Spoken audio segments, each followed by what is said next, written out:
ပိရလေးမှာကြာတန်ချက်လေးချက်သားပြလို့ချက်နီးလေးကိုပြန်လဲမျှဝေပေးလိုက်ပါတယ်ခင်ဗျာချက်နီးလေးကလည်းရန်ကုန်လေကူတဲ့အတွက်ကြောင့်မို့လို့အိမ်မှာလွယ်တကူချက်ထားလို့ရပါတယ်ခင်ဗျာအရင်ဆုံးရေတက်တလီတာကိုပုတ်ပွက်စုံအောင်ပြုတ်ပြီးတော့ရင်နှွေးစုလာပြီးဆိုရင်တော့ချက်သားလေးတွေကိုထည့်ပြီးတော့ပြုတ်ပါမယ်ခင်ဗျာဂျင်းနဲ့ငယ်ကိုလည်းထည့်ပြုတ်ပြီးတော့ဖုံးလေးအုပ်ထားလိုက်ပါမယ်ခင်ဗျာချက်သားပြုတ်ထားတဲ့အချိန်မှာကြာတန်ချက်ထဲမှာထည့်မဲ့ပစ္စည်းတွေကိုပြင်ဆင်ထားပါမယ်ပြီးရင်အကုန်လုံးကိုရေစိမ်ထားလိုက်ပါမယ်ချက်သားစီတက်ဖို့ရကြာတန်ချက်နဲ့တွဲစားဖို့အတွက်ပစ္စည်းတွေလည်းပြင်ဆင်ထားပါမယ်ခင်ဗျာပြီးရင်ရေစိမ်ထားတဲ့ပဲကြာတန်တွေကိုလည်းထုတ်ပြီးတော့ရေစစ်ထားမယ်အသားတို့ပဲလေးချောင်းနဲ့မှုချောင်းတို့ကိုလည်းရေပြောင်းညှစ်ပြီးတော့ဖယ်ထားမယ်ကျွမ်းနှရွက်ကကြတော့သဲလေးတွေပါတဲ့အတွက်ကြောင့်မလို့ရေပြောင်းအောင်သေချာလေးဆေးပေးထားမယ်ရေပြောင်းဆေးပြပြီးဆိုရင်သူ့ရဲ့ခေါင်းမလေးတွေကိုဖယ်ပြီးတော့နေရကကားလေးတွေကိုပဲညှပ်ပါမယ်ပြီးရင်အခြားပစ္စည်းလေးတွေကိုလည်းကိုလိုချင်တဲ့အရွယ်စားတိုင်းညှပ်ပါမယ်အားလုံးညှပ်ပြီးတော့ပြီဆိုရင်တော့စလုံးတစ်ခုတည်းအကုန်လုံးရောထည့်ထားလိုက်မယ်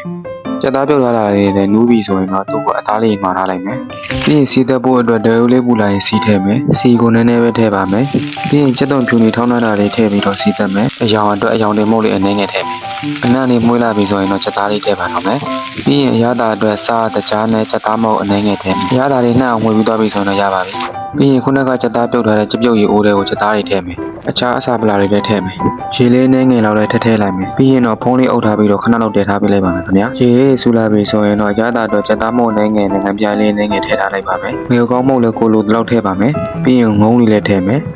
ပဲကြဆန်လေးကိုတော့နောက်ဆုံးကြမှာထည့်ပါမယ်ခင်ဗျာပြီးရင်တော့အကလုံးသမအောင်လို့ခဏလောက်မှွေထားပေးလိုက်မယ်ခဏတော့မှွေထားပြီးသွားပြီဆိုတော့မီးပိတ်လို့ရပါပြီခင်ဗျာအခုဆိုရင်တော့ရတာရှိပြီးစားလို့ကောင်းတဲ့ကြာတန်ချက်လေးရပါပြီခင်ဗျာစုံလေးကြည့်ရှုပေးတဲ့တယောက်ချင်းစီတိုင်းကိုလည်းကျေးဇူးတင်ပါတယ်ခင်ဗျာ